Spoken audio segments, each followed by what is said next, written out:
It's The List and your boy with Jimmy Van and Sean Ross Sapp.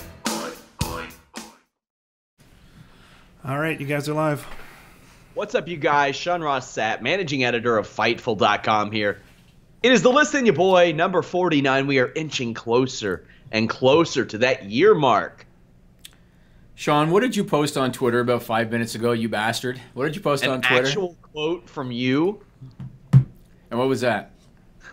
Go ahead and read the quote. Read it. Go ahead and read it. I was trying to type out a plug. Quote, "This is one of those days I wish I didn't have to do the fucking podcast." End quote. From Jimmy Van. So Those today... end up being our best shows. They always end up being our best shows. When one of us has come into this situation on like 2 hours of sleep, or we're dying of Ebola or something like that, we end up knocking it out of the park. You got quite the hair thing happening this week. You look like it's wet on one side and dry on the other, sort of. It is. I showered today. We do bathe in Kentucky. Oh, is you're like... Contrary to what WWE would have you believe with the Sarah Logan character of late. Right. So today's your bi-weekly day? Yeah. So this week, my business partner's wife had a baby. He's out this week, so I'm doing some of his tasks. Congrats to Luke. Congrats to Luke. Plus, today is my wife's birthday. And I don't want to give away too much, although she knows a little bit. I've been trying to get something made for her, and it turned out to be a lot more of a shit show than I thought it was going to be. It's amazing how companies that do certain things for a living, like this is their fucking business, they do this for a living, make it so difficult to actually do what you want them to do. They make it so tough. And so my wife knows that it's been just a shit show to try to get that done. Today's been a very busy day, and my wife really likes tuna tartare. Oh, yeah? Restaurants don't like to give you takeout of that because it's raw fish and it's a liability concern.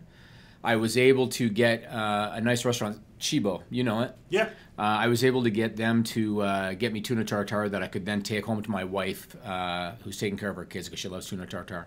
So it's been a hell of a busy day, Sean. But I'm here with you, man. You are. I'm here with you. And, of course, happy birthday to your wife. I was fortunate enough to meet her when I was in Toronto. A wonderful woman she is.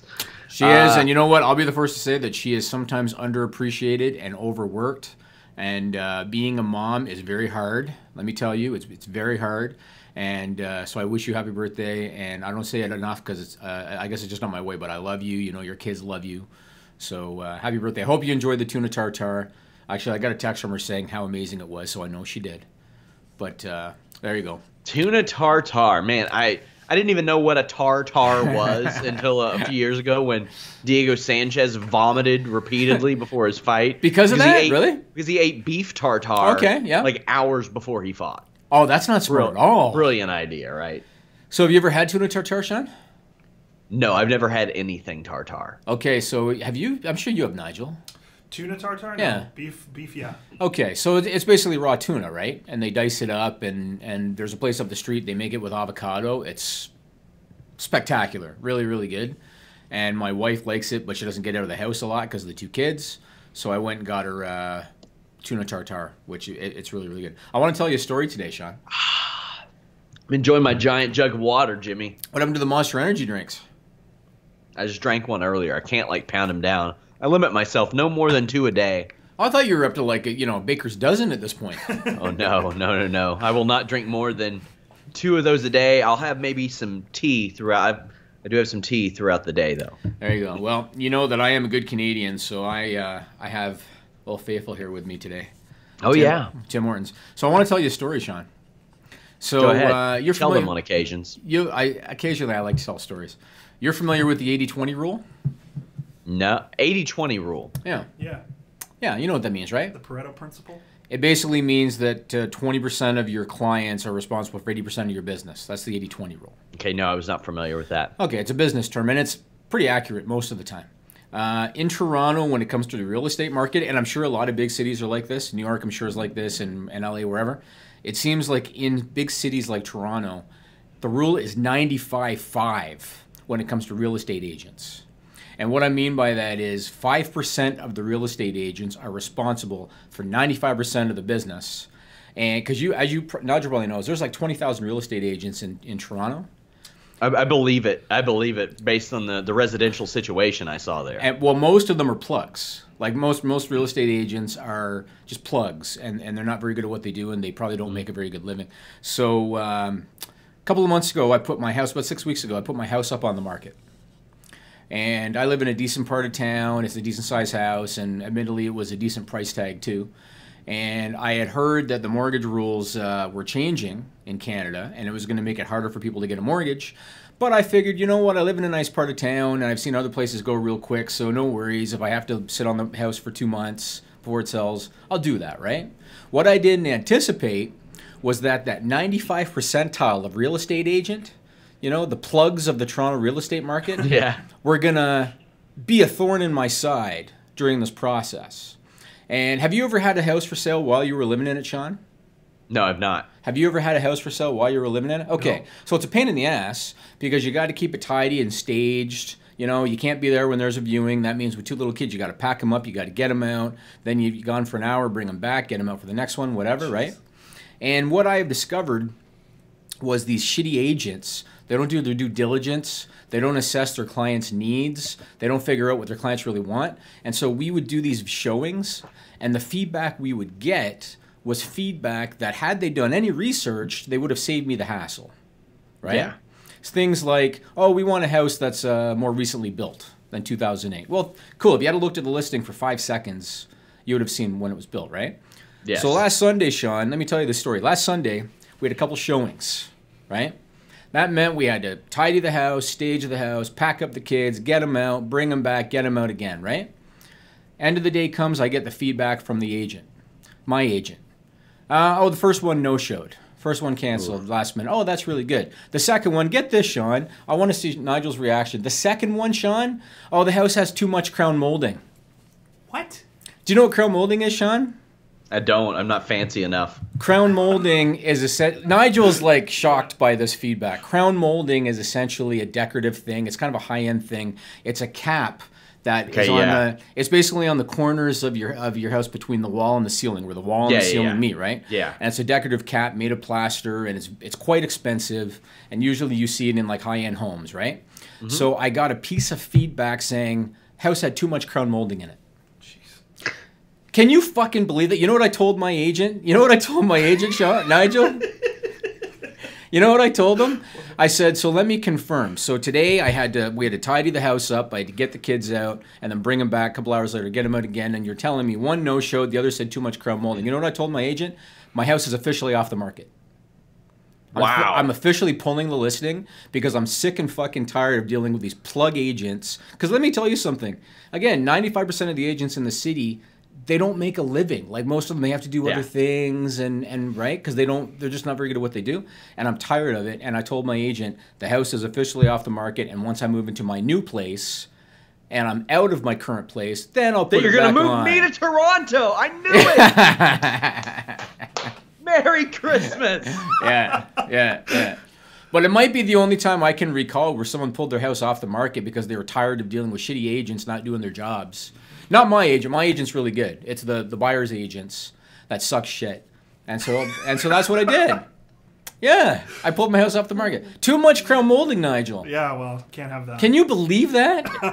How dare you? That's like, crazy. Sean, that's like a step up from, oh crap, they have indoor plumbing. Yeah. It's like a step up from that, Sean. It's unbelievable. Yeah. Unbelievable. So I wanted to tell you that story because I thought it was so ludicrous. Sounds like a frustrating week.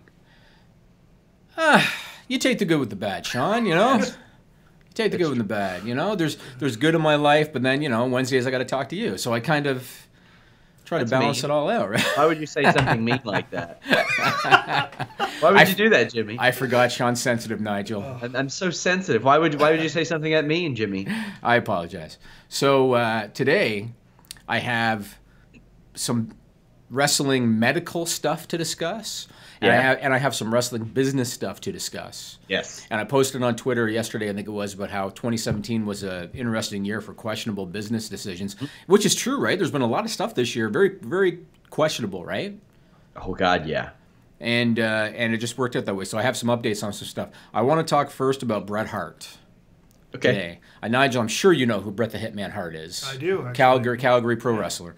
So he reported by the Calgary Sun yesterday. Today is December 6th. So it was reported by the Calgary Sun yesterday, December 5th. Bret Hart has filed a $1 million lawsuit against a plastic surgeon in Calgary named Dr. Justin Young for what Hart alleges was a botched wrist surgery that has left him without the use of his right index finger and thumb. He says he underwent surgery 2 years ago to fix a decades-old injury, and it's left him with severe disabilities and limitations. He has since undergone another surgery in Vancouver, but it's too early to know the outcome and whether or not that'll fix the problem. Now, I didn't know the severity of his injury. I knew that he had a hand problem, and I don't know if you remember Payback 2016, the Payback pay-per-view. It was Natalya versus Charlotte, which is ironic because they're feuding again, but it was Natalya versus Charlotte, and Ric Flair was in Charlotte's corner, so Bret Hart was in Natalya's corner, and he was interviewed afterwards, and he said that he didn't want to do it because of his hand. But he felt obligated because he wanted to help Natalya. And if you go back and watch that footage, Bret trying to roll over Flair for the sharpshooter was very difficult for him. You could see he was very slow doing it, right? And so I knew the hand was a problem, or I knew that he had had surgery on the hand, but I didn't know that it was that severe that he couldn't even use his thumb or index finger. Apparently he can't hold a pen and he can't dress himself and all that. So I hope he gets the money that he deserves. Maybe I mean, I don't know. The guy seems perpetually miserable, but I would imagine he doesn't feel too hot. A stroke, concussions, can't use his hand. Yeah, he does seem like he's pretty miserable, but at the same time, he probably deals with a lot of just pain day to day, you know? Yeah, and pain in the asses beyond that as well. I'm sure there's a lot of just foolishness he deals with on a daily basis. Man. I'm sure, yep. And now along the same lines, I guess, this one I thought was really unfortunate. It was reported by theblast.com on December 5th that Rob Van Dam has filed documents in his ongoing divorce with his estranged wife Sonia regarding their financial settlement. And he's arguing that he should pay less support than she's asking for because he's living on substantially less income than he was before. He says that he suffered a concussion in a match on November 12th of last year that has caused visual impairment and has, quote, disqualified me from working for the WWE. He also claims that his Legends deal ran out in July of this year and was not renewed. I went back and looked up that match from November 12, 2016. It was for Pacific Coast Wrestling. The match took place in Torrance, California. He wrestled Pentagon Jr., and he looked like the Rob Van Dam that we would know. I mean, he did suicide dives. He did all of his big spots. Mm-hmm. So to think that, but when you looked at the crowd at that show, maybe 400 to 500 people, maybe. So it's unfortunate to think that he would suffer a concussion in that match that would, you know, presumably hurt his chances of going back to WWE. So apparently he's in a hard way now financially. It's too bad. Yeah, it is, because he's going through a divorce situation too, it looks like. But yeah, well, that's what it's for, yeah.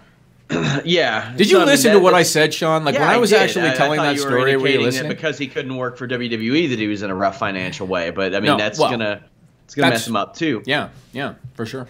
Yeah. He is a guy that I think, like, you know, he walks to the beat of his own drum, but he's a guy that I think should probably, if he could get his head on straight, it's hard to tell based on interview to interview how he'd perform. Yeah. But hey, you know, there are guys making a living right now recounting the history of WCW and WWF on podcasts, and he was a guy who was there throughout the good and the bad of ECW, outside of maybe the early days. If he and Todd Gordon got on a podcast, maybe they could do a little something. He could make a little bit of money, something like that. I hope that he can adapt, and I'm sure he'll continue. He's still working. Is he? Yeah, I'm pretty sure he's still working. Because he says visual impairment, so he's got to be careful if that's the case. Yeah, but one of the Quebecers wore a goddamn eye patch. True, that's true. And Scotty Riggs wrestled with an eye patch too. Yeah. So I don't think that'll keep him from wrestling. Plus, he keeps himself in fairly good shape. Yeah, I mean, that footage from the show last year, he looked like Rob Van Dam, as we all know him. Like, he looked to be in good shape. Yeah, he wrestled this weekend. He did, really? Yeah, in Italy. He wrestled in the UK in November. Wrestled in Australia in August. Wow. So he's still not just wrestling around the world. So it's just WWE that won't touch him. Yeah. Okay. Well, I mean, come on. Daniel Bryan's going to make a ton of money in like 10 months if WWE lets his contract go. They won't. I think almost Cody Rhodes and the Young Bucks are kind of hedging their bets on that they will. That way, they can kind of put him on whatever card it is that they're going to promote and try to fill up an arena. You want to make a bet? No, I don't want to make a bet. Daniel Bryan's going nowhere, so don't kid yourself. This next story, I already know your opinion on it, Sean, because it was pretty silly. And this is not directly pro wrestling related, but it's indirectly pro wrestling related, because pro wrestling has long dealt with mainstream journalists. God, yeah, this story. You already know where I'm going. So I sure do. Pro wrestling has long dealt with mainstream journalists that display complete ignorance when it comes to covering wrestling, a complete lack of research, a complete lack of education, and a lack of respect when all is said and done. I keep thinking about Nancy Grace when she did the story about deaths by drug use because of the Benoit story, and Owen Hart's name was on the list because somebody didn't even bother to do 2 seconds of research. That's the kind of stuff that pro wrestling has long dealt with when it comes to the mainstream media. So last weekend, there was a UFC show, UFC 218, took place at the Little Caesars Arena in Detroit. We actually sent James Lynch to the show to cover it. He did an awesome job. Great coverage. Yeah, awesome coverage. Did a great job. But what happened afterwards was there was a fella by the name of Carlos Meneres, who I think deserves a nice fruit basket. And he wrote a story for the Detroit Free Press. And it was very clear that he went into it with an agenda, into this article. Because he complained, it's a very negative article about the event. He complained about the lack of star power, which is one thing I'll give him, I guess, I'll agree with him, I guess, on that. Kind of. Well, Holloway and Aldo, not a great pay-per-view main event. It'd be cool for a fight night. You got Holloway and Aldo, both former champions, and Ngannou, who everybody knew the next big thing, Alistair Overeem, a former title challenger, Henry Cejudo, a former title challenger, Sergio Pettis, a well-known brother of a former champion, Eddie Alvarez, former champion, Justin Gaethje has been pushed to the moon, Tisha Torres and Michelle Waterson was in the goddamn ESPN body issue. Felice Herrig on like American Ninja Warrior, you have some people with some crossover appeal. Will it do more than 250,000? No, but this show, when this show was like booked, everybody was like, damn, they booked the hell out of this show. This was great. Everybody knew it was going to be a good card. This was the problem with having a guy like Carlos Meneros do the reporting on it, because he was ignorant from the get-go. He misspelled Ronda Rousey's name, which is ludicrous. He clearly went in with a disdain for MMA. He made a point of saying that he likes to watch boxing but not MMA. He said something about when the fights go to the ground, they're stalled or something. It was clear that he just went in not a fan of MMA. And as the Detroit Free Press, as the editor, how do you sign a guy to cover a show who's going to shit all over it because he goes in with an agenda of not liking MMA? And again, this is what pro wrestling has long dealt with. This guy said the show was underwhelming and formulaic. He actually used the word meh. He said it lacked, and here's something I thought was so silly. He said it lacked Detroit luminaries like Eminem and Kid Rock. He actually said that. Boy. Like, that would make a difference if you got Kid Rock sitting in the front row for this stupid show. He said the Pistons put on a better show at the Palace, talking about the Palace of Auburn Hills, where the Detroit Pistons play. And he talked about how it just was underwhelming. This show had 13 fights. Of that 13 fights, 8 of them ended by knockout or TKO, 1 ended by submission, and only 4 of the 13 ended by decision. 8 knockouts on a show, and he said it was underwhelming. And you already mentioned it. The Holloway fight was a good fight. The Alvarez fight was a really good fight. And the Ngannou knockout was insane. It was an all-time great knockout. It was. And this Monterez guy acknowledged this was his first live show. And again, it was very clear he was going to shit on the show no matter what. They could have literally had 13 fights, 13 exciting knockouts, and he would have found a way to shit on it. They had 2 Fight of the Year candidates on this show. Right. 2 great ones. Holloway and Aldo, another good fight. Ngannou, Overeem, unbelievable. You had prospects emerging like Dominic Reyes and Justin Willis. You had Paul Felder elbowing Oliveira through the mat. This guy went in there with an agenda. He did go in with an agenda. He did. Dropped his pants and took a dump all over his laptop, and that's what came out. This sucked. It was so obvious that it's just so bad. And I'm used to this because anytime I read like the local radio station, right, like they have the radio personalities, right? You'll always see that typical thing that's like, well, actually, the popular opinion is wrong, that type of thing. And that's probably what he was going for. But, man, MMA world was not having it. That was a great show. That was an awesome show. We know how for years now the boxing community has kind of shit on MMA because boxing's popularity has declined and MMA's popularity has skyrocketed, right? I'll tell you a quick little story again, and I'm not going to mention names because he's actually always been good to me, but there's a guy I know in the boxing world, and he's very heavily involved in amateur boxing. And a few years ago, I got a pair of tickets from him for Floyd Mayweather-Robert Guerrero in Vegas. And went to the show and had great seats and everything. Prior to the show, he hit me up and he said, "Do you want to meet for a drink, at a bar there, wherever it was, Caesars or wherever it was?" And so I met him for a drink. He was an older gentleman, and, we didn't have a lot in common, but we were just kind of talking about the night. And I said to him, "What do you think of UFC?" And he immediately said, "I hate it. It's shit. I hate it." And that kind of killed the conversation a little bit because I didn't want to agree with him, but I also didn't want to be disrespectful to him because he got me the tickets. And I left that conversation thinking to myself, this is kind of what the boxing community mindset is. Oh, right? Joe, we had an outstanding amateur boxer at our gym, but he was reaching the age of 30 and he hadn't fought in a few years. His dad fought professionally, fought on ESPN.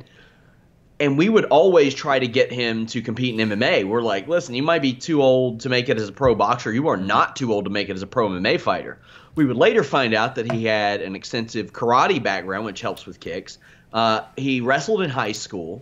Like, that's a solid foundation for an amateur MMA fighter to go in, have a couple fights, and try to make some money as a pro. Mm-hmm. He wouldn't do it. And his girlfriend told us it's because his boxing buddies would often be like, "Oh, that's gay. That's gay. MMA stuff is gay." He would do class with us and stuff, but he would never take that leap, and that's unfortunate because he could have – when you go into the amateur ranks and you're looking to feel out, like, your talent level and stuff, I think he would have found that his boxing and his wrestling that he had were far beyond many that are just getting started. So that's – You know what's interesting? It's similar to me, the way that some boxing people look at MMA is similar to how some MMA people look at pro wrestling.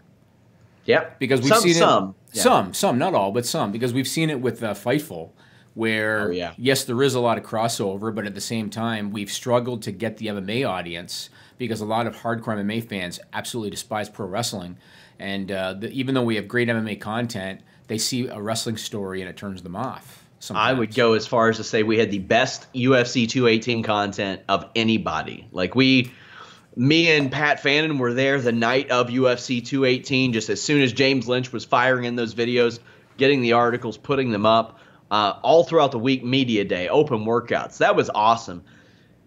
And Jimmy, that's such a far cry. And it was a battle for us to get to UFC 218. UFC didn't want to do it at first, and we haven't necessarily opened up on that.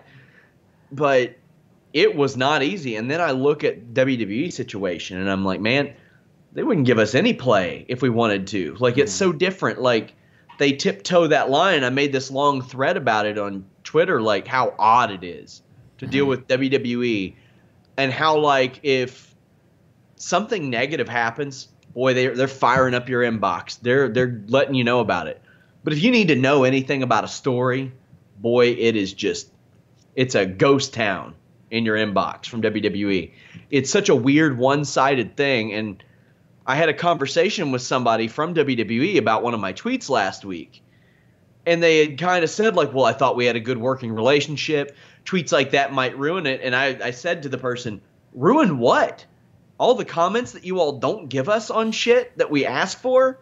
Like, what are you trying to do? I look at what James Lynch did at UFC 218, and I'm like, why is it that hard for WWE to say, okay, at WWE Fastlane, we will do a media day the morning of or the day before, and wrestling media, you are welcome to come as well, get some content. I mean, you're going to have some turds that are eventually going to get banned from it, but that happens in the UFC too. And they control the environment, and it works really well. There are websites like us who make our living and thrive on this content, but they would rather give that content to somebody else. ESPN, Sports Illustrated. The guy that I spoke to when I said, well, you all didn't return my comment about the Dana Warrior article I did. They said, well, we issued one device. And I said, yeah, that was 3 weeks after we ran our story. That wasn't exactly timely. And the irony of it is, Jimmy, had they issued a comment to Fightful, it's quite possible that Vice article would have never been written because WWE would have already spoken out on the issue. Mm-hmm.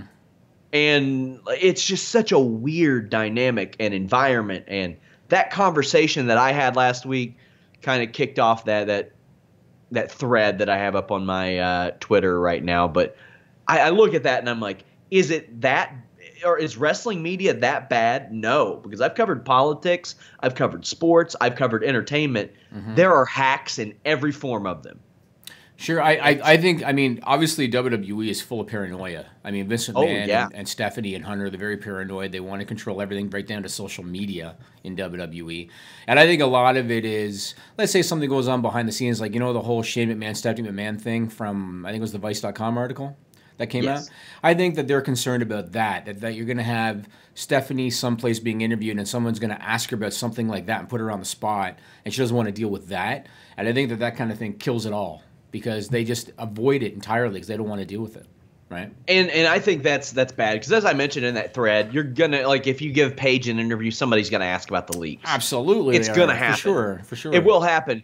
But if you tell that person, hey, we would really prefer if you would stay away from these topics, that's not unreasonable to do. Mm-hmm, mm-hmm. I mean, I don't have to go to WWE Fastlane and be on some search for some giant investigative story. Like, that doesn't have to be the case.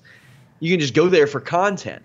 And they, you know, sometimes they'll do it for SummerSlam and WrestleMania, and there are some wrestling websites that are loosely affiliated with some bigger websites that will get through there. But by and large, the way that WWE treats wrestling media is very, very odd. Mm-hmm, like, even like production companies, like TV channels like AMC, they treat Walking Dead fan sites better than WWE often treats pro wrestling websites. And there's always that notion of like, oh, well, it's just copy and paste. Copy and paste. I hate to tell you all, aggregation is a necessary evil in all forms of news. If you go to yahoo.com right now, on their front page, you'll see something they aggregated from somebody else. Between a lot of sponsored posts. Between a ton of sponsored posts. And the thing is, if you don't do that, somebody else will, and somebody will see that site as a more complete website. That's why everything that falls through the cracks at Fightful, myself or Brian Rose put in what we call fight size updates, because we can't justify somebody clicking like a link to go to a 10-word article about some video. Mm-hmm. So we'll throw it in the fight size updates at the beginning of the end of the day. That way our viewers don't miss anything. But the way that WWE approaches it is just so weird. I think that they get the idea that everybody who does what I'm doing wants to work for them. And that's just, maybe that was the case 10 years ago. It's not the case now. Well, the guy you talked to more or less told you that, right? Yeah. Yeah. So, yeah. And I can't express how little that I want to move to like a place like Connecticut and work. Mm-hmm. Like, it's not what I want to do. It's just such a weird thing, and the stigma associated with wrestling coverage when, my God, take a look at Fightful's exclusive section. Some of the stuff that we have covered. Just today, Brandon Howard doing an article about WWN's home video number, or their video sale numbers and stuff like that. Mm-hmm. All the investigative stuff David Bixenspan has done for us. I'm working on a long form right now where I'm interviewing a lot of really good names. Like, it's just not what they think it is. Right. And it's so goddamn frustrating to deal with. Yep, it is. And again, that's why when I saw this Detroit Free Press story, I thought about how the wrestling business is treated by the mainstream media, very similarly to how this guy treated UFC. If the Detroit Free Press wanted an interview with Big E Langston tomorrow, they'd get it too. Oh, in a second they would. Yeah. And they would spend the whole time talking about the color of his tights. To be honest, if we renamed Fightful the Toronto Fight Tribune, we might get an interview. Might have to take the word fight out. You might have to take the word fight out, but yeah. You could call it the Toronto Turd Tribune, and they'd still give it to you. If it didn't have fight or wrestle in it, yeah, good to go. Yeah, put some bullshit call letters so they think you have a television affiliation. Sorry for the rant, guys, but had a lot of people asking me about that, and I just read it thinking it's so silly, especially when, again, the fights that we saw in the knockouts and everything were so spectacular. Yeah, that was a jackass. That's all there is to it. Oh, he was such a dickweed. Yeah, he was. I can tell you, who wasn't a dickweed. Pacini, formerly known as Rich Brennan. I talked to him last week. We talked about a lot of stuff, and you'll hear about it in coming weeks too, where he'll talk about like who was his boss at WWE, who worked over him. But tomorrow night he's calling MLW Never Say Never with Tony Schiavone. It's a pretty good card too. You got John Hennigan on there, Johnny Nitro, Johnny Impact, Johnny whatever the hell you want. He's got like 4 names in 4 different promotions. Yeah. Matt Riddle versus Tom Lawler, battle of former UFC stars. Interesting. MVPs on the show: Joey Ryan, Laurel Van Ness, Santana Garrett, Jason Cade, and Sammy Guevara. That'll be good. Another former UFC fighter, Seth Petrozelli, who knocked out Kimbo Slice on the show. Yeah. A lot of good people on that show, and I spoke to Rich about it. Take a look. I know since then you've done a lot of work with MLW, calling these shows as well with Tony Schiavone. What's that been like? Tony's one of the reasons why I became an announcer in the first place. When I was 8, 9 years old, 10 years old, watching TBS, and it was him and David Crockett. I don't know. There was something about his delivery, and it was the first time I think I realized that. Like that was actually a job. You could be a wrestling announcer. I don't think it ever really clicked. It was always, oh, there's an announcer on TV. You don't really put those things together when you're that young. That was the first time it kind of crystallized. So he, along with Fred Cusick, who was the longtime Boston Bruins voice, those are the 2 guys that really inspired me to become an announcer. But Tony in particular, like I said, he was the voice of wrestling for me, 85, 86, 87. That great era, the Crockett era, which I still consider to be probably the best era in professional wrestling, just the golden years. On his podcast, he didn't seem like too keen on the idea of coming back. He seemed like he was very satisfied with maybe never calling wrestling again, but I've noticed a major shift in that since that first show that you all did together, and like a sense of excitement and optimism in his voice. Was that like a hurdle that you had to overcome to a degree with Tony? Because it seemed like he was very reserved about it initially. I wouldn't say it was a hurdle at all. He was great to work with, totally easy to work with, a lot of fun to work with, and just a natural at it. I don't know that going into it we thought that we'd have him for another show. We figured it would just be one and out. But he had a lot of fun. I remember after we finished up, he was in a great mood and said how much he enjoyed it. And I think I even might have said to him, "Oh, so you're gonna come back for the next show?" And he's like, "Yeah, I think so. I'm gonna talk to Cora. I think so." So it seemed like he had a lot of fun.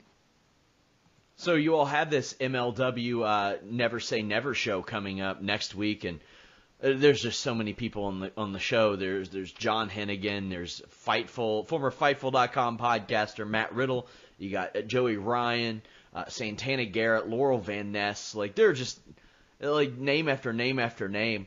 What's it like? I mean, you've been to WWE, you've seen what they look for in talent, and you see all these people, and like you could pick any like half dozen guys that could probably be there next year or in a few months be signed to this. So what's that like being on a show that is independent, a little under the radar, but like I said, you look at the talent here and it's unreal. Yeah, there's such an explosion of talent and so many talented performers and just guys who are breaking the mold in a lot of ways. It really is. This is it's a crucial time for wrestling, and I think 5, 10, 15 years, we're going to look back, I think, at this whole era right now as a very, very important time in wrestling, another renaissance in many ways of professional wrestling.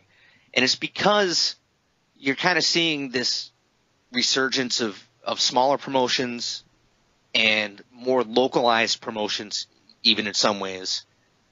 But on top of that, promotions that are just doing it different and listening to what the fans really want and delivering it to them. It's really not rocket science. It's wrestling. And MLW wants to be at the forefront of that. And you look at the talent that was on the first show, you look at the talent for this coming show. Jimmy Havoc's on the show. You mentioned Hennigan, MVP. So get some guys who have been around. but younger guys too. Like I don't know if you've seen Sammy Guevara yet, but Sammy's an incredible talent. He's an incredible talent. I've called a number of his shows, or a number of his matches over at Wrestle Circus, and he's just the last year's really, really, really taken off. So I'm excited for him to get this opportunity on, another big stage with MLW to show people what he can do. He's gonna be going up against Jason Cade, another exciting younger guy who's really trying to break the mold here in the business. So there's so much good talent that's out there, and so many guys who are just exciting to watch that maybe they don't fit into the WWE mold right now. Maybe they do, but it's just cool that, for me, it's cool that they have this other alternative aside from, not knocking any of the, not knocking Impact or whatever, but, not everybody can go there. Not everybody can go to Ring of Honor. Not everybody can go to, some of the lucha promotions. I think there's a space here for something like MLW to grow.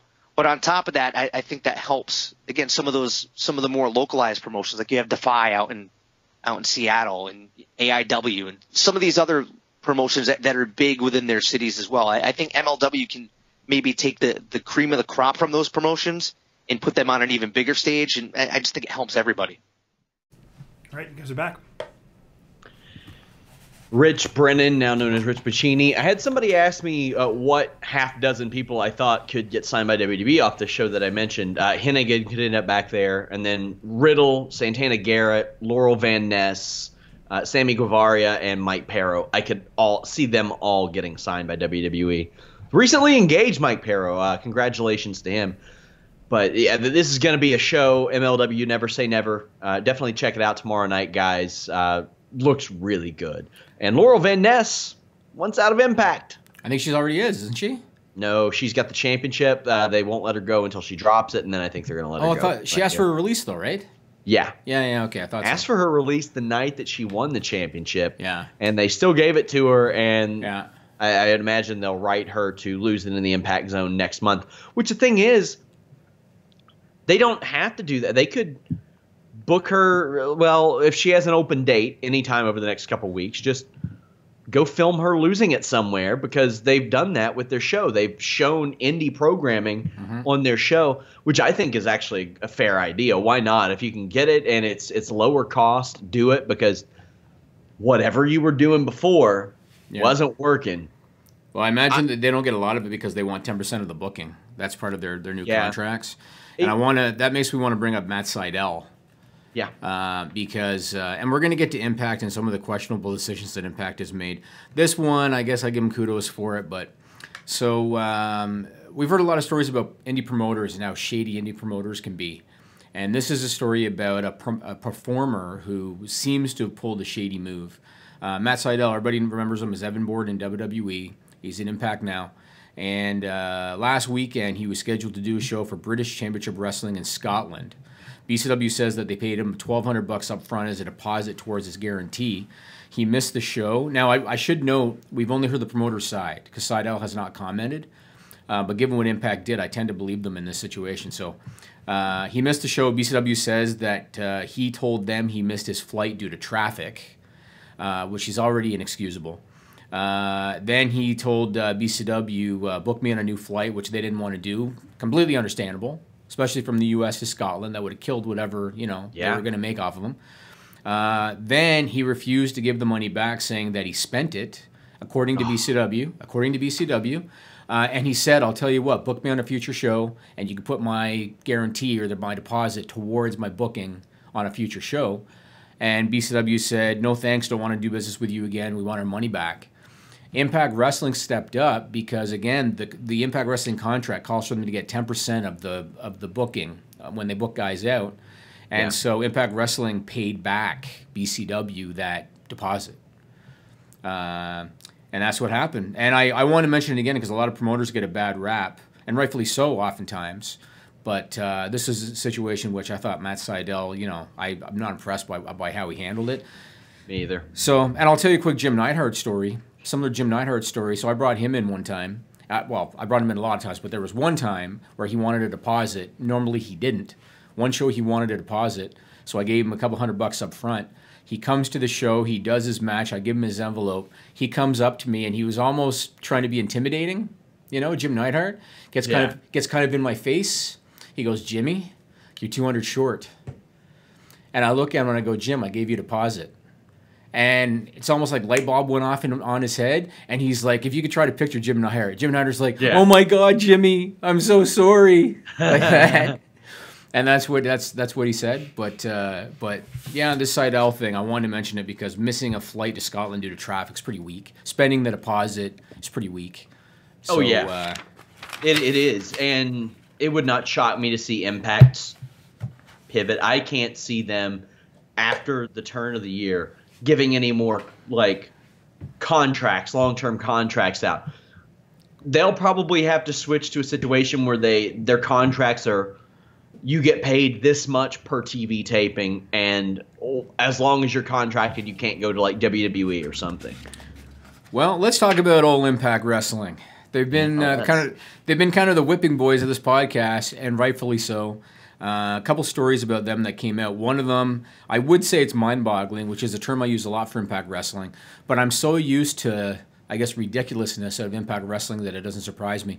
So it was announced that they are going to be changing their talent contracts in order to give the talent the right to their character. Emerged minutes after our show last week, actually. Oh, well, there you go. And the catalyst for this is the broken Matt Hardy gimmick. Impact decided to walk away. Did we not talk about this a few months ago?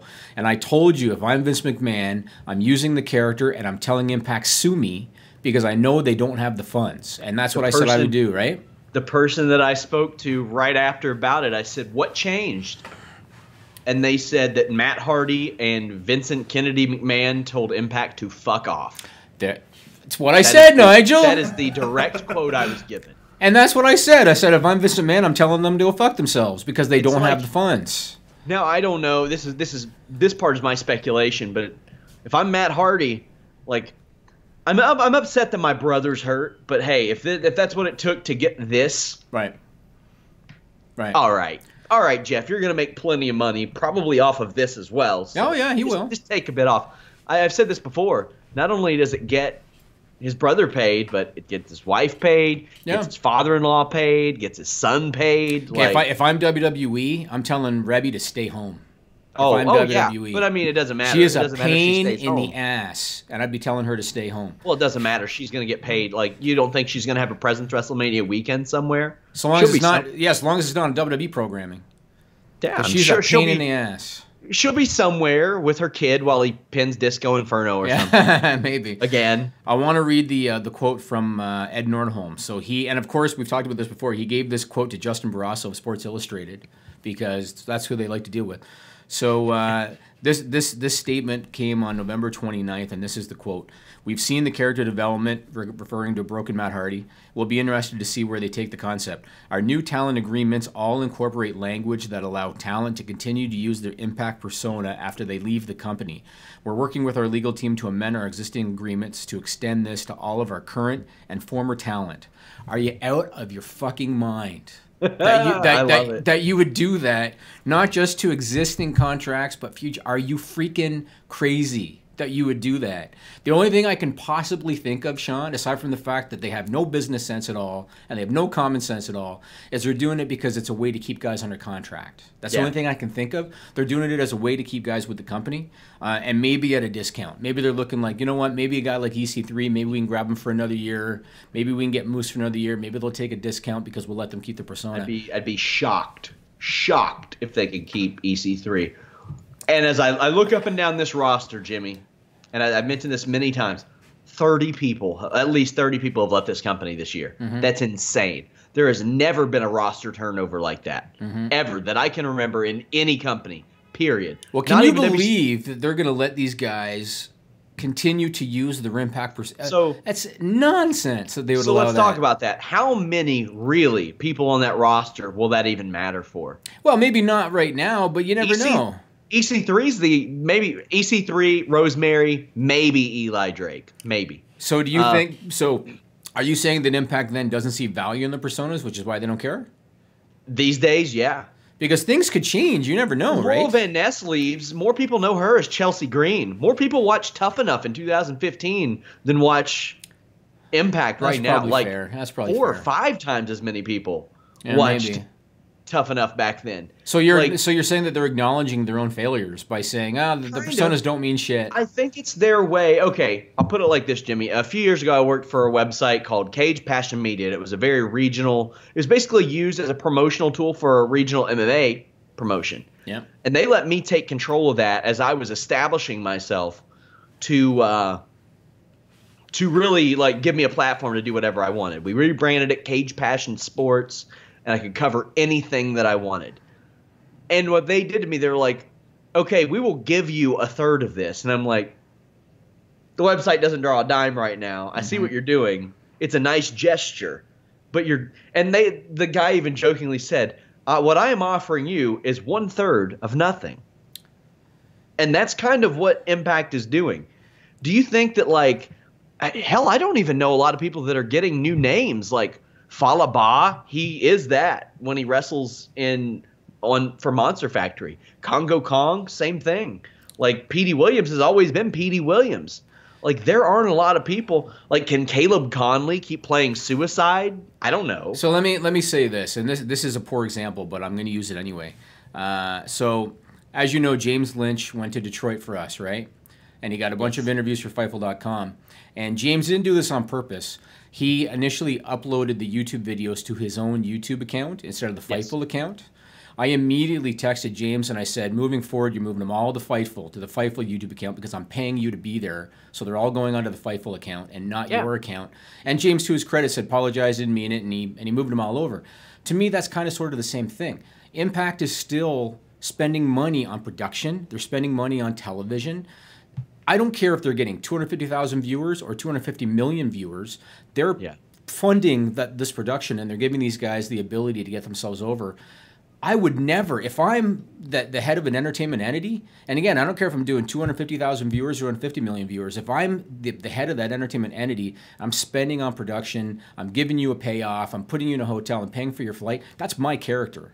Oh, yeah. Well, I mean, like, if I leave Fightful, I can't go run the Fightful podcast somewhere else. Well, no, but this is different because you're doing this as yourself, Sean Ross Sapp. That's right? true. But I mean, the marquee is Fightful podcast. That is but in the terms of Impact, that doesn't really matter because Abyss is another guy who could benefit from this too. Absolutely, because that Abyss character. So there's like maybe four people: Abyss, Eli Drake, EC3. Rosemary. Everybody else pretty much owns their own stuff anyway. Like the only thing I can think of is that because we don't know about any kind of contract negotiations that Impact has had with any of their talent, right? We're not familiar with that. The only thing I can think of is they were having trouble either signing new talent or re-signing existing talent because of the negative stigma going on with Impact right now. And so the only thing I can think of is that they put this in because it was something they had to do in order to either get new talent or re-sign existing talent. Otherwise, it makes zero business sense to do this. And again, if I owned a wrestling company that had national television and international television, no chance would I ever put that in a contract. Now, what I'm curious about is, does this retroactively affect people? Does it affect people who are under contract now, or does it only affect people who sign on after this? No, their statement said to amend our existing agreements to extend this to all of our current and former talent. Talent, Sean. As you've mentioned, sometimes contracts aren't worth the paper they're written on. Impact statements aren't worth the paper they're written on. So, I suppose you can never tell from day to day. I mean, at the end of the day, unless a talent goes to WWE who has the funding to fight Impact if they want, I don't think a talent's going to fight. Let's say EC3 decides, you know what, I'm going to Ring of Honor, right? Mm-hmm. And I'm going to be on television as EC3 in Ring of Honor. Impact and Ring of Honor in terms of funding, although they do have Sinclair, so they might be in a better situation. The funding isn't anywhere near the same. Yeah, maybe that's not a good example. But what I'm saying is if you went to promotion that didn't have a lot of financial backing, maybe Impact would decide to flex their muscles. But by the way, I talked to BJ Whitmer. We'll hear from him on next week's show. He's taken more of a backstage role in Ring of Honor, and that's one of the things we talked about was the funding of Ring of Honor and how some people will try to compare the size of Ring of Honor and Impact. I don't think they're anywhere near the same. No. Sinclair picked up this as a syndication company, and they realized, hey, this is money that we don't have to pay Seinfeld or Two and a Half Men or anybody else for syndication rights. This is ours.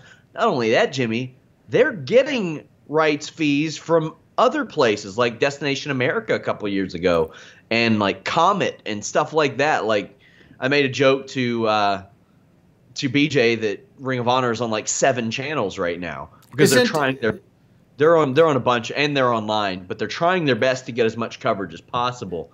But didn't Sinclair just buy up a bunch of new stations? I thought I saw a press release. They're trying to buy Tribune Media, which is WGN, which is a Chicago superstation. Right, it was like Chicago's answer to TBS back in the day, and that would be big because that's on DirecTV everywhere. And WWE used to do a show just for WGN. WWF Blastoff. That's actually, a big market. Yeah. Interesting. And they're not on in Chicago, so that's big. They're not on. There are a lot of major markets that they aren't in. That the Tribune deal, if the FCC allows it to go through, will affect. And man, me and BJ talked about that for quite a while. It's really good stuff, and you all will hear more about that next week on Listen Ya Boy ahead of Ring of Honor Final Battle, which I am doing a post-show podcast for. Very excited. There you go. Let's go to Stupid People. This is a stupid song, it just goes on and on. You might find some meaning, but you would be wrong.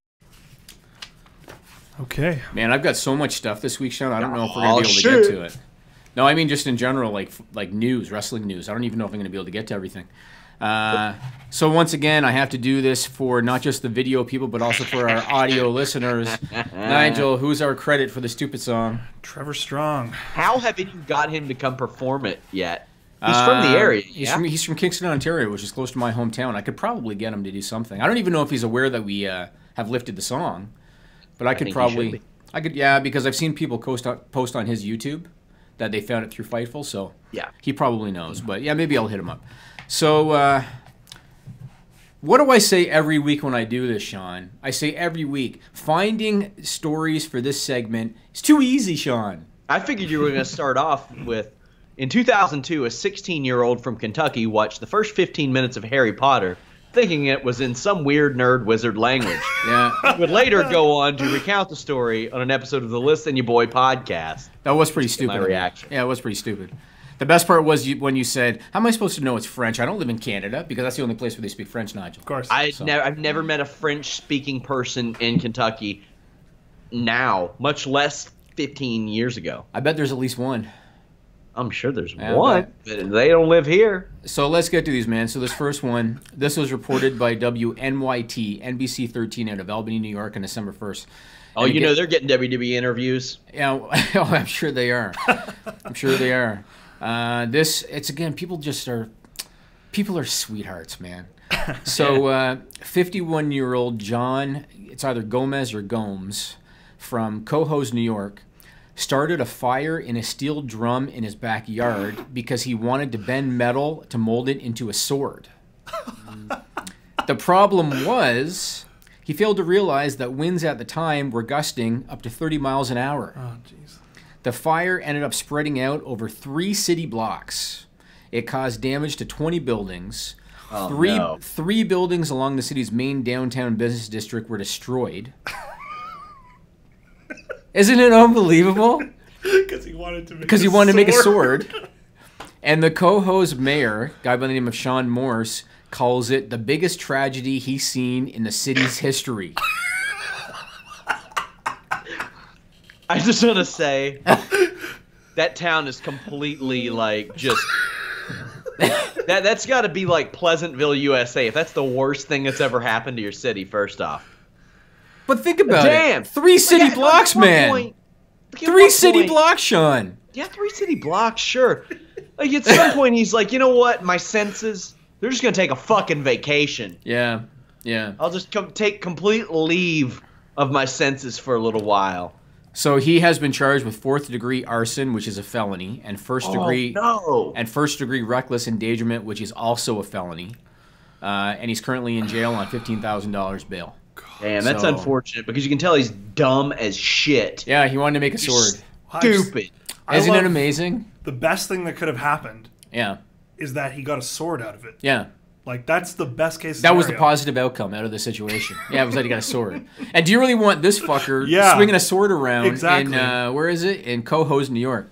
How long do you think So- he gets? Because, I mean, you like, there was no malicious intent there. I mean, No, just stupidity. yeah, perhaps his ignorance is malicious, but Yeah. like no intent. No. Well, I don't know. Maybe he was going to go stab everybody on those 3 city blocks with that goddamn sword. Yeah, maybe. I don't know. I mean, if a felony. So if he's found guilty, he'll do time. But who knows how much? This next Fucking one. Highlander out there. This next one was reported by Fox 6 Now out of Milwaukee, Wisconsin on December 1st. 2 men aged 20 and 21 drove into the Glendale, this is Glendale, Wisconsin, drove into the Glendale Police Department parking lot, ignoring big signs that said, "Do not enter," and parked in the police chief's spot, and then started doing weed and heroin. Oh boy. It was record time for people to spot them. Record time. And they were both taken into custody, and they have since been referred over to the Milwaukee County District Attorney's Office. Wow.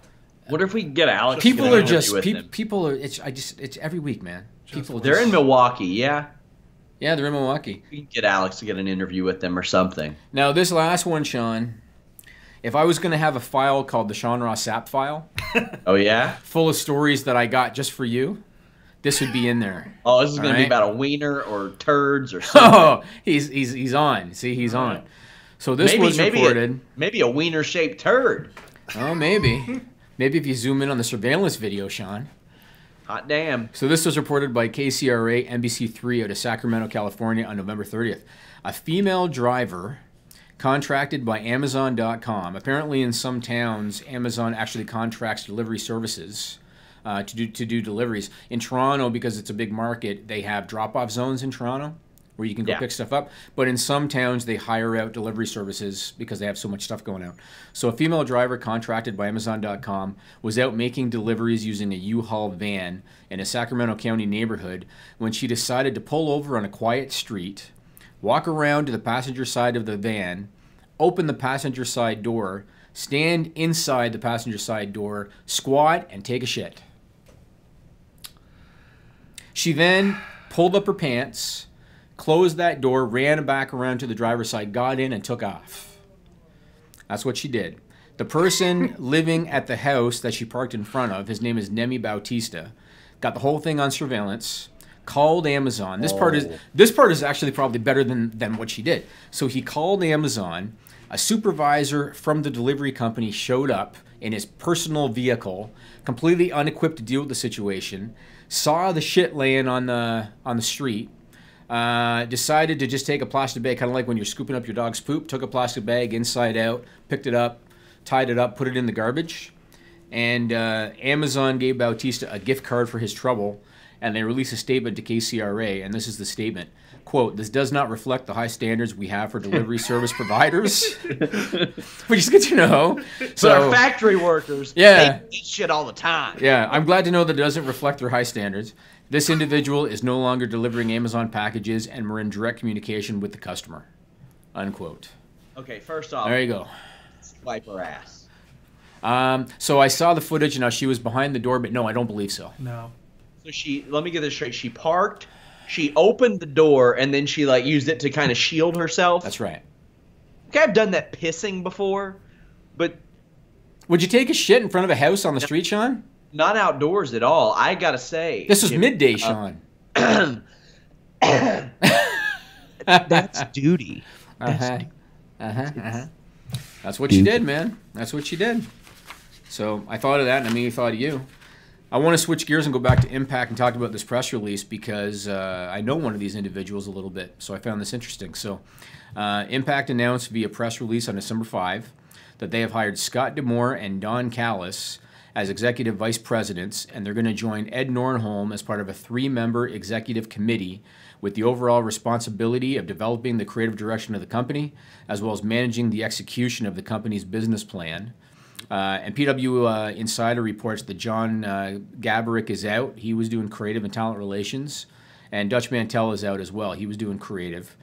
I heard this story. Now, first off, this didn't surprise me in terms of Don Callis being part of it. because him and D'Amore have been tight for a lot of years. And as a matter of fact, back in, I think it was 99 or so, I was at a Border City Wrestling show. That's D'Amore's promotion out of Windsor. I was there with Hacksaw Jim Duggan, and D'Amore actually introduced me to Don Callis backstage. So they've been tight for probably 20 years. So that doesn't surprise me. People might remember Don Callis as the Jackal in WWE. He was Kurgan's manager and all that. Cyrus in ECW. Cyrus in ECW, that's right. That's him. Now, I want to say this. So I see good and bad in this announcement. The good I see is that I personally think for 2017, Scott D'Amore and Don Callis are a better choice than Jeff Jarrett to run Impact. They both seem like they got their finger on the pulse more than Jarrett did. Jarrett had been kind of out of wrestling for a couple of years at that point, but when he was brought back in, he was peddling fool's gold on the internet and all that. And D'Amore was already with the company prior to this announcement. He was doing, was it Creative Sean, I think? Yeah. So he's familiar. There's familiarity with him. I also think that John Gabrick, not sure he pronounced his last name, but I thought was a bad fit for his position. Having him in talent relations and creative, I thought was a bad fit. Dutch Mantell, with all due respect to Dutch Mantell, he's 68 years old, and so I question whether his creative vision would kind of match the demand from the fan base. So so that's the good that I see. Plus, Don Callis is going to remain with New Japan. He's a color commentator for New Japan. That could be positive for Impact too, because maybe he could be a conduit and try to open the doors with New Japan. I realize with the Ring of Honor connection, it'll be a challenge, but it's a shot they have. Let me tell you, I think they would want to work with ROH too if they could. Oh, for sure they would. For sure they would. Let me tell you the where I see this potentially being bad, and this is from my experience in business. 3-man teams don't work, from my experience, because you inevitably will have two guys kind of paired together, aligned against the third guy. And that's what happens. Now, they haven't really announced. I'm assuming that Ed Nordholm is going to remain kind of the one with the most stroke, because they haven't really talked about that. All they said is that it's going to be the one who knows jack shit. Yeah, I mean, he's the anthem lawyer, whatever. But all they've said is that it's a 3-member executive committee. They haven't really said who's going to have the final say. If this is going to be legitimately a 3-man team, this is not going to work, and I can call it now that this is not going to work, because D'Amore and Callis inevitably are probably going to align against Nordholm unless one of them, D'Amore or Callis, look at this like, okay, I got to get in with the boss, and I have to kind of whisper in his ear, which means that maybe one will align with Nordholm.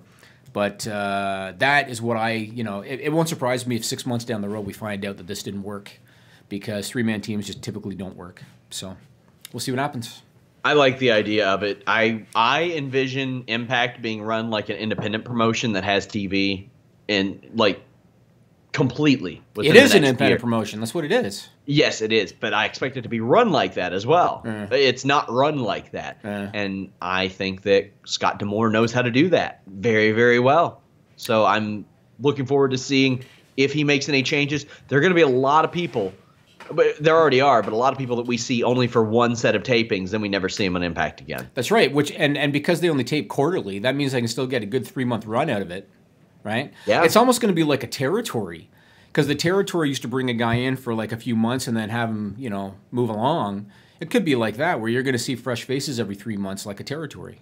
Yeah, and especially if they're moving back and forth between Ontario and Orlando and all that stuff. Right. Yeah, we'll see what happens. Now, let's talk about FloSlam. Now, once again, sometimes I talk about what we discussed in the past on the podcast, and I don't want to sound like we think we're know-it-alls, and I'm not trying to pat ourselves on the back. But when FloSlam first came along, we were pretty clear in this podcast. I was pretty clear in saying I don't see how they're going to make money. I don't understand how that's a good business model. I just didn't foresee it working. The reason I didn't see it working again is because I knew about Tommy Dreamer's struggles with iPay-per-view. I was familiar with his struggles. I knew that pirating was a big problem in that business. Tommy Dreamer was actually trying to get paid sponsorship for a show instead of iPay-per-view, and then he was going to stream the show for free if he could get paid sponsors to pick up the tab, because iPay-per-view wasn't working for him. So when I heard about this FloSlam business model, knowing what I knew about House of Hardcore, I didn't expect it was going to work. And now they have officially closed their doors. This is on the heels of the lawsuit, FloSlam versus WWN, where it was revealed that WWN inflated their numbers in order to maximize their rights fees, and Flow Sports, which is the parent of FloSlam, alleging fraudulent business records. So FloSlam is officially done. I don't think that's any surprise. I think everybody saw that coming. Even as a news entity, they're done because they tried to switch to that, which ironically they should have probably tried to do to begin with.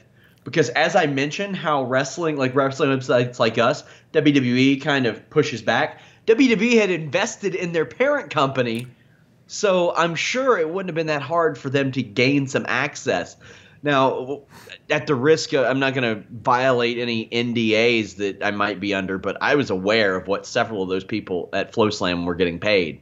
Sure. And well, going back to the WWE thing, let me ask you this. Let's say that you owned a company. I don't know what they invested in Flow. Wasn't it like $1 million or something?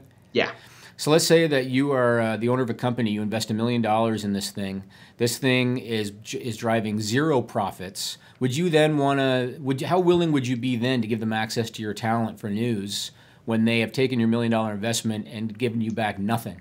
Well, I mean, they should have been a news company to begin with. Like Flow Combat. Flow Combat is like they break news regularly at Flow Combat. Not as much as they used to, but they still got like Dwayne Finley and a bunch of. I mean, James Lynch does some stuff for them too. Yeah. But they've got really good stuff. I've called events for Flow Combat even like earlier this year, but that I thought that was the method they were going to follow, where they are a news organization and they stream stuff, and you can use one to support the other. Like generally, the interviews James Lynch does for Flow Combat are with fighters who are going to fight on Flow Combat, so it kind of supports one or the other.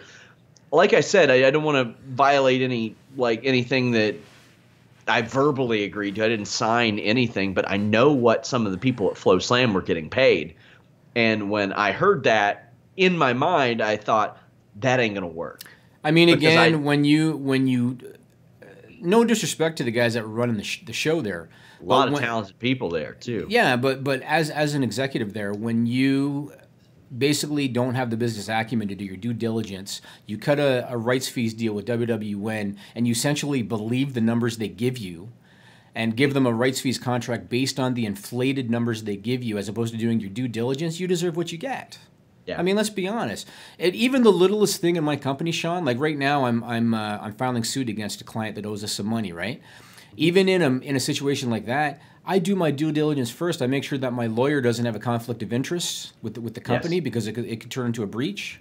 Something like that, you do your due diligence. Let alone, I'm going to give you a contract for $3 million over whatever it was, 6 years, based on these bullshit numbers you gave me. That's lunacy, Sean, that they would do that. You know? Our boy Rob McCarran was in talks with them. He flew out, and he had that job. They wanted him.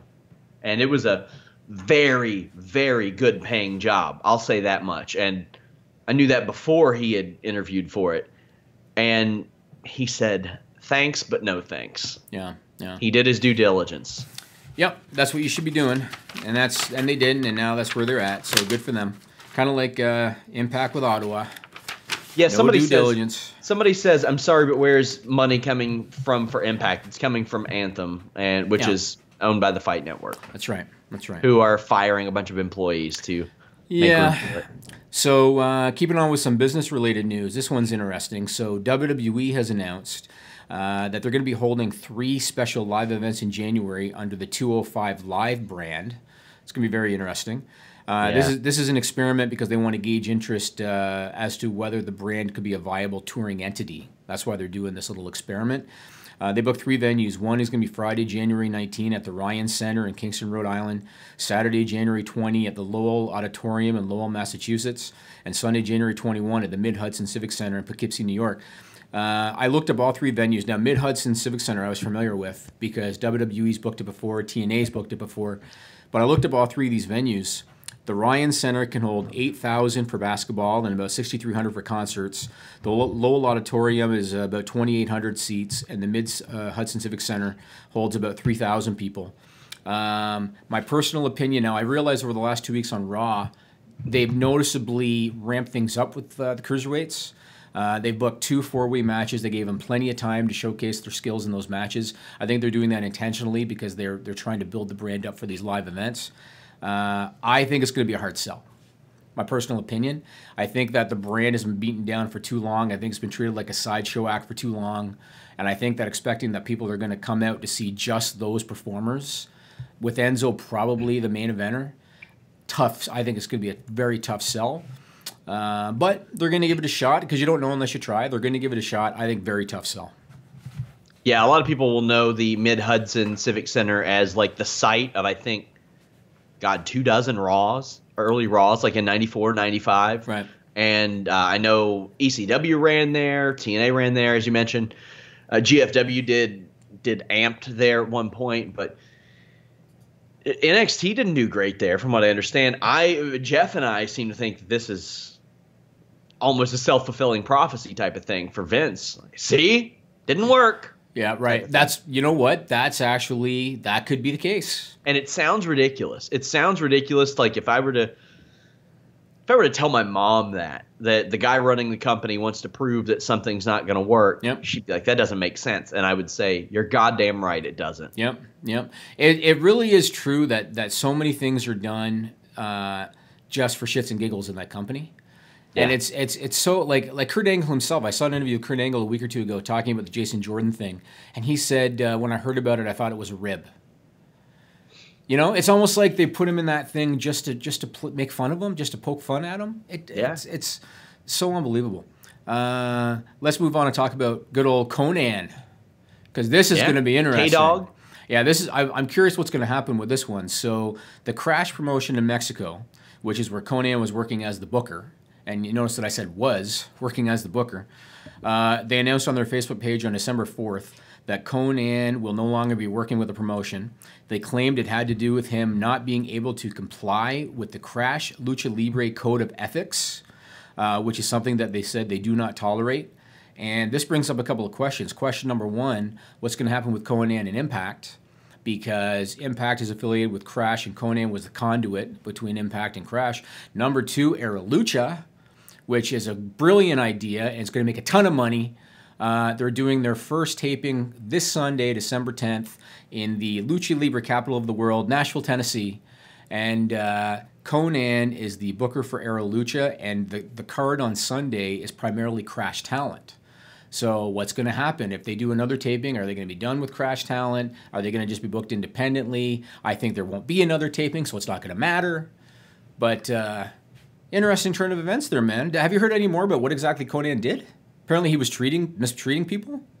No, but he can rub people the wrong way. I mean, he's a very blunt dude. And if so this isn't a Matt Lauer thing then, right? It's nothing like that? I don't think he's whipping out his tequila sunrise and mushroom stamping anybody, but he just had to go. He just kept going with that one, didn't he? Had to, yeah. He had to keep going with it.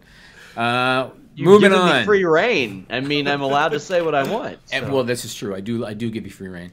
One more thing I want to touch on. You gonna let me throw to this goddamn video or not? No, because I have a lot of stuff to cover. So we're gonna talk one more. Then you can do your little segue, and then I got a couple little things to finish off. But this is another kind of interesting big one I want to talk about. Now, you know who John Cena is? Yeah. Okay, because he's a pretty big name now, right? So TMZ reported, this one's interesting, Sean. I want your take on this one. TMZ reported that John Cena had cut a deal with Ford to get a 2017 Ford GT at a special reduced price for being a company ambassador. And apparently Ford would receive thousands of applications from people looking for the opportunity to buy the car. And they select a few individuals, and Cena was one of the guys they picked. The contract that they signed with John Cena made him agree not to sell the car for at least 2 years after he bought it. What did he do? He bought it and he immediately flipped it for a profit. So Ford is now suing him, claiming that they suffered damages and losses, including loss of brand value, ambassador activity, and customer goodwill due to the improper sale. They want Cena's proceeds from the sale of the car, plus they want other damages. Here's where this makes me kind of question things a bit. John Cena claims that he sold the car to help pay the bills. No, TMZ claims that. I don't think that John Cena claimed it. I thought they said that was in the filing. Well, I don't believe, regardless of who it came from, I don't believe it. I find it, because here's the thing. So I looked up Cena's numbers a little bit, right? And according to Forbes, in 2016, Cena made an estimated $8 million just in pro wrestling, right? Just with WWE. Oh, yeah. Then he made The Wall, the motion picture The Wall. I'm sure it wasn't a massive payday, but it probably did all right. Yeah. Then in 2017 so far, he's done Daddy's Home 2, and Ferdinand. Got 2 coming out next year. 2. Sorry? He's got Blockers and Bumblebee the movie There coming you out go. next 2 more year. coming out next year. Plus he had that commercial for Glad, Pistachios. And Glad Pistachios. trash bags. He's got Glad trash bags. He's got damn, I can't remember what like PSA he did, but where he talked about what it was to be an American. American the Tap Grit. Out body spray. And American Grit, the TV show. American Grit, the TV show. Yeah, that too. He's getting 2 reality show checks right now from Total Bellas and Total Divas. Now, I'm not sure if that $8 million includes that because Forbes That's didn't. from E. That comes from E. Yeah, but you don't Not think they necess- might have bundled it, maybe? Wrestling? Maybe they figured out a way. But I find it hard. Now, I don't know anything about John Cena's lifestyle. I could speculate about Nikki Bella, but I'm not going to do it. But but I would like to think that $8 million in 1 year just from pro wrestling, you're probably pretty good. Yeah, right? I don't believe it at all, man. Yeah, Don't believe it seems questionable. But I wanted to bring that one up because for them to, they claimed that Cena claimed that he sold the car to pay the bills. So I don't know. I heard that one and I thought that's a little suspect, man. Yeah, I would agree because Yeah. he's got so many different forms of. Not only that, I mean, he's getting royalties and stuff. Royalties from the movies that he's done too. That's right. For the love of God. Yep. So it's just I don't buy it. I don't buy it at all. Mm-hmm. What I did buy was UFC 218. Thankfully, Jimmy Van is reimbursing me for that one. I was going to say what I bought was what UFC what Jimmy 218. bought. And we always tout our crossover success. I don't think there's a better crossover website in the world than us. I mean, it's what we specialize in. And James Lynch was all too eager to ask some of UFC 218 stars about their connections to pro wrestling, including Michelle Waterson, who has had some crossover appeal with ESPN, stuff like that, Henry Cejudo, who was in negotiations with WWE, and Sergio Pettis, who trains with CM Punk. Take a look. Is pro wrestling ever something you'd want to go into, seeing all the, Ronda Rousey's going over there now, and you've done some cross-promotion, obviously doing the reality show. Is that something that interests you at all? I think it would be fun. I think if I ever did get into pro wrestling, I'd be able to utilize some of my more artistic martial arts that I, started in the beginning with. Yeah, well, why not? If the door is open, why not? Right. Excellent. Did you ever watch pro wrestling when you were growing up? Not really. No? Not really. Okay, is it something you're sort of taking notice of now? Yeah. Yeah, okay. I know before you signed with the UFC, there was a lot of interest from the WWE about potentially signing you. Was there ever any talks, or was that just smoke?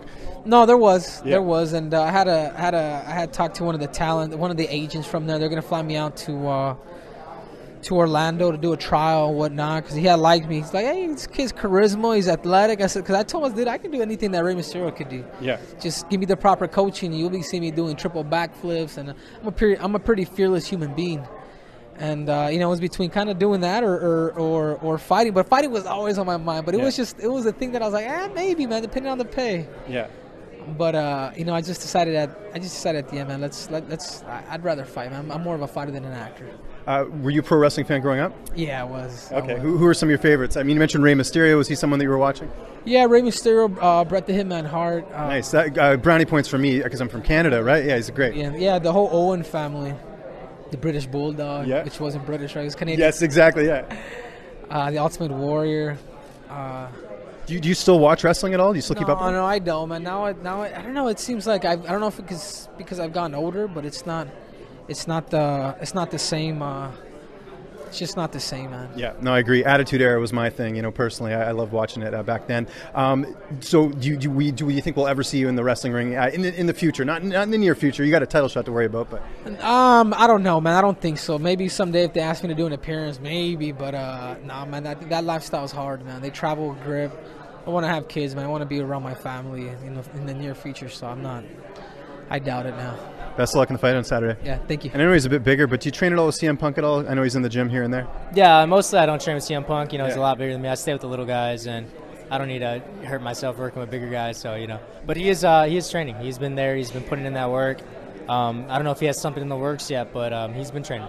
What's his presence like in the room? Because I know he's a personable guy. He's very dedicated to the team. It seems like a lot of guys are happy with him being there. Yeah, he's a great guy, man. I mean, coming from such a different sport, making some great money to come in the UFC and getting punched in the face and getting submitted, and definitely a humbling experience for him. But I think he's embracing it, and it's cool to have him around, man. He's got a good presence, good attitude. Yeah. And were you ever a pro wrestling fan growing up? No, honestly, I wasn't. So did you know about him? Like when he came over, did you know who he was or no? Honestly, I didn't know who he was. I just, I heard he was a wrestler. Looked him up a little bit after I heard about him. Oh, okay, that's who he is. But yeah, I didn't know who much about him. I mean, I guess some people when they see him, maybe they're a bit starstruck. But I guess for you, it's just like a regular guy. So it's just like, oh, I guess he used to fight in the WWE. So it's not like a big deal. Right? Yeah, it's not like a big deal to me. I just see him as a normal person. Everybody, everyone's a normal person. We all just got different jobs. So I don't feel we're any different from anybody else. All right, you guys are back. That's what we do that nobody else does. Nobody else thinks to ask this stuff. And something, when I wanted to come up with this site, this is what I wanted. I wanted to go to UFC shows, ask about pro wrestling, go to wrestling shows, ask about MMA and boxing too. And James, to his credit, so James is not a huge wrestling fan. He was back in the Attitude Era days. He isn't today. But he's so smooth that you and I basically gave him guidance. Here's what to ask this guy about. Here's what to ask this guy about. And we should also note that he ran into CM Punk. And he tried to get an interview with Punk, and Punk's people shut it down. Not only from James, but from everybody. UFC did. UFC did, yeah. They wouldn't let him do any interviews. And a funny story people might not have heard about, Punk at one point was standing on a chair because a guy from his team was doing interviews, and Punk stood on a chair to try to get footage of it on his phone, and the chair broke, and he basically took a bump. And everybody said it was very, very funny and lighthearted, and he laughed about it too. Right. Yeah. So James did an awesome job, and I want to do more of that on Fightful. That was my vision. So, hey, Daniel Cormier's fighting in Boston next month. It's official, really? Yeah. With the guy with Volkan or whatever his name is? Volkan Ozdemir, yeah. And Daniel Cormier's face lit up when Brandon Howard asked him about WWE gate information. Yes. They were like, absolutely, yep. Daniel Cormier was in the middle of one of his trademark miserable weight cuts. And when Brandon Howard said, oh, did you catch WrestleMania? And they are riffing about what kind of gate WrestleMania did. And his face lights up like the only time I saw him happy. He loved it. And they talked about like The Undertaker and Roman Reigns. And he loved it. He loved it. It was really good. I want to talk about The Rock for a minute. So The Rock is getting a star on the Hollywood Walk of Fame on December 13th. I think that it's well-deserved. I think he deserves the recognition. I think he's been a hard worker, getting to where he's gotten. I mean, you see the routine he keeps in order to keep his bulk, especially at his age. I think he deserves it. If I wanted to turn this into a trig tent, conspiracy theory thing, I could talk about how the celebrity actually pays for the star on the Walk of Fame. In case you didn't know that, Sean, there's actually a $40,000 fee that the celebrity pays. They pay to get the star made, to get it installed, and to get it maintained. And did you know that, Nigel? No, I didn't know that. Yeah, so the celebrity actually pays for that star. Jeez. So I didn't want to shit on The Rock, so I almost wasn't going to mention it. And maybe he doesn't pay personally. Maybe the studio does, or studio does. But the star was paid for. But again, I think he deserves the recognition. Maybe representation, or somebody is like a gift or something like that. Yeah, it could be. It could be. But I think he's worked hard and he deserves it. I also wanted to mention this Carrie Fisher thing. Is this legit? Or was it a Photoshop photo? What Carrie Fisher thing? So Carrie Fisher, who of course was Princess Leia in Star Wars, and she passed away last year, she had a collection of novelty memorabilia displayed in the kitchen of her home in Beverly Hills. And it went up for auction recently, and a picture of the display was put on social media because this went up for auction. And among the novelty items that she had on display in her kitchen was a box of Bootios. I would be shocked. What? Didn't she die around the time that came out? About a year ago. And Bootio's been out for easily a year because they've done a couple things at Mania. So it's been out for, I think it's been out for 2 years now, I think. Wow, but, that one completely missed me. Like, I had completely missed Did you look up the photo? Yeah, I just did. It looks real, doesn't it? It does look... Wow. And even Big E posted on Twitter when he heard about it. He posted on Twitter and said, is this real? Yeah. So Carrie Fisher had a box of Bootios allegedly on display. Oh, yeah. There's so much news that comes in, and, we are not just... pro wrestling site. We cover all of these like MMA, pro wrestling, boxing, and sometimes stuff slips away. Wow. If that one's true, that's pretty cool. Now, granted, she had it as a joke, as a novelty joke, but still. For sure. Right? Yeah. Still. So let's talk about Chris Jericho. He revealed on his podcast recently that he auditioned for the role of Steel Horse from the Glow series on Netflix. It's the part that went to Alex Riley. And he mentioned that The Miz also auditioned for it. Chavo Guerrero was on talking with him. Chavo was part of the series. I think he was working with the talent. He trains them. Okay. And he said that, with all due respect to Chris Jericho, he said that Riley essentially showed up for the audition in character. He was wearing a robe. And also, Jericho himself stated that he did his audition essentially via satellite from backstage at a show in Alberta, from when he was at a WWE show in Alberta. Oh, wow. Whereas I think Riley auditioned in person. And that probably made a difference, too. So I thought that was interesting. And yeah, Riley's living in L.A. Yeah, and also, because not that I'm going to generalize too much, but when it comes to casting agencies and stuff like that, you look at Riley, you look at Jericho, right? I can see them, because they don't know who Chris Jericho is. They don't give a shit who Chris Jericho is. So they're going to go with the guy that looks the part. Jericho, it's also been announced, I believe it was announced by you, Sean, that Fozzy has a gig on April 8th in New Hampshire, which is the day of WrestleMania 34. And so it looks like Jericho won't be a part of WrestleMania.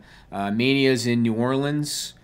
His gig is in New Hampshire. That's about 1,500 miles apart. So unlikely that he's going to be. We have a comment where somebody says, "Oh yeah, Jericho getting too big to dedicate himself." Oh, Jericho, that's not the case. He had a scheduling conflict. And actually, Jericho had said that he didn't plan to do auditions anymore. Yeah. So I guess this was an exception that he made, but obviously. Yeah, Sorry to cut you off. I will be checking on Friday to see if those tickets for that show on WrestleMania Day actually go on sale. Wally's Pub, right? Yeah, because he's been known to troll people here and there. So I will be checking to make sure. But yeah, Fightful.com was the first to have that news. There you go. Yeah, I saw it get picked up everywhere else, and no mention of Fightful. Good for you, Sean. That's standard at this point. So last but not least on my list this week, Jim Johnston is no longer with WWE. Yeah, that was the catalyst of what started that phone call I got last week and the situation surrounding it, because I was told he's done nothing with WWE for quite a while. Yeah, I can see that too. I can see it because yeah, he hasn't done really anything. Some WWE studio work, from what I understand. I mean, it seemed to me, honestly, it feels like he hasn't for quite a while, because they've been using a lot of indie music. And I know with Bray Wyatt, because he's told the story about how Bray Wyatt himself chose his entrance music from a catalog. He had a catalog of, what do they call that music? Stock music. Stock music. And Bray Wyatt had a catalog, and he went in and chose his own entrance music from the catalog. So, and that was already, 4 or 5 years ago for Bray Wyatt. So when you think about that, this isn't surprising. But Jim Johnston, he was the composer for WWE for 20 years, 25 years. I will say some of the information that's out there on this is bad. Like some of the backstage stuff that you'll find from some of these Twitter accounts that don't really have the information. I was told that that Jim Johnston kind of knew it was coming. He was getting paid quite a bit to do nothing. And I've mentioned this before. Sometimes WWE will hang on to people for an extra amount of time. And the person that I spoke to said that was the case. Like they hung on to him without him doing anything. And it was kind of like services rendered type of deal. Like, we thank you for what you've done. Here's this. And maybe he got some type of severance. I don't know. But WWE so it could have been like a Gorilla Monsoon deal. Yeah, WWE refused to issue comment on this. Like, they had told me, we don't comment on the status of employees. And I was like, yeah, just your independent contractors, right? You all do that all the time. And speaking of Gorilla Monsoon. But by the way, if I'm Jim Johnston, I run a WrestleMania weekend concert. Does he have the rights?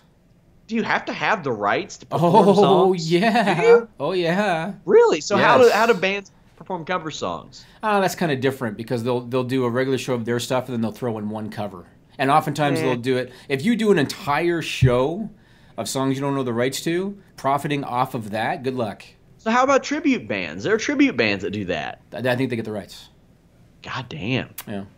Maybe he can secure the rights somehow. Maybe they'll work out a deal. I mean, That'd be haven't you cool. ever? Jay Leno was on Joe Rogan a couple of years ago, and I don't know how this just popped into my head, but Jay Leno was on Joe Rogan talking about how when the Arsenio Hall show came back, Arsenio's budget was so light that if they had a guest come out, his band was not allowed to play the show's theme song that the actor was on.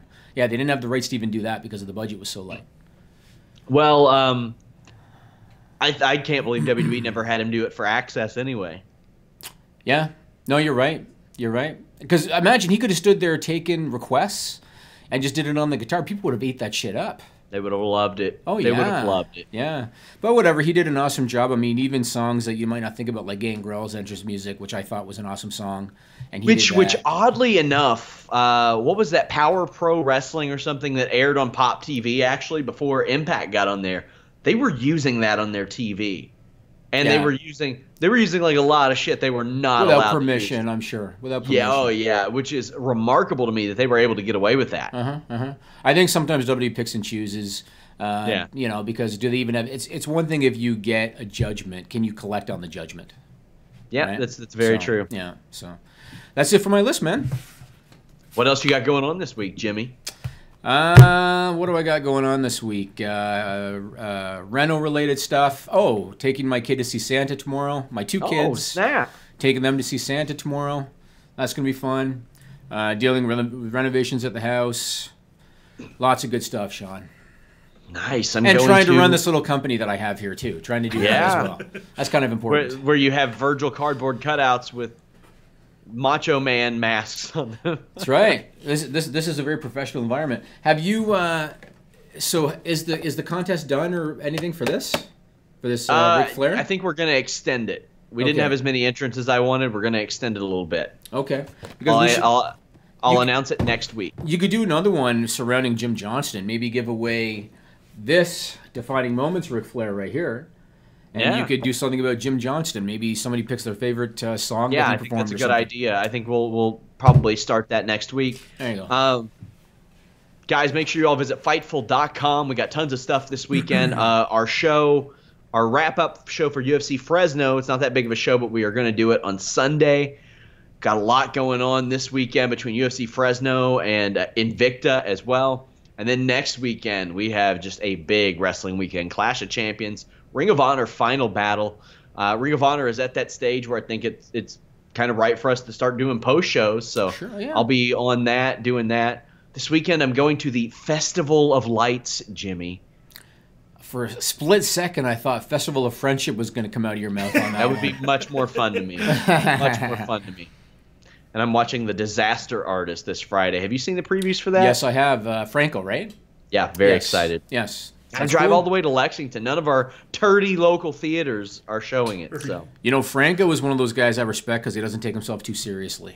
No, you know, especially this day and age where everybody's oversensitive and easily offended and quick to go on social media. And I don't want to turn this into a rant, but this whole sexual misconduct thing, it annoys me how people are guilty as soon as they're accused now. They're not proven guilty anymore. As soon as it comes out that they've been accused, they're guilty. That pisses me off. I also like that no role seems too small for James Franco. Yes, he did like a soap opera because he felt like it. Yeah. Yeah, I love that about him. That's awesome. I like it. Guys, make sure you follow Jimmy at JimmyVan74. Follow me at Sean Ross Sapp. Follow us at Fightful Online, Facebook and Twitter. Leave us a thumbs up. Subscribe. We got a ton of stuff. I've got an AMA forum post over in our open discussion on the Fightful forums. Go over there. Ask me really about anything. It can be Fightful business. It can be about previous guests we've had, how they were to deal with. Lots of stuff you all can get over there and get active with on the forums. And, of course, check out James Lynch's MMA Industry Podcast for a look at kind of behind the scenes of covering MMA. We also had the Holy Smokes MMA podcast yesterday where I made use of a lot of the footage that James Lynch sent us. If he goes to events in the future, we will continue to do that. Awesome. Very much looking forward to that. But, yeah, it's been a big, big week for Fightful, and I want to thank you guys so much. A lot of you have been here since the first week of July, like 2016, and we are really rapidly approaching our first full year ending at Fightful.com. So thank you guys so much. Until next time, we're out.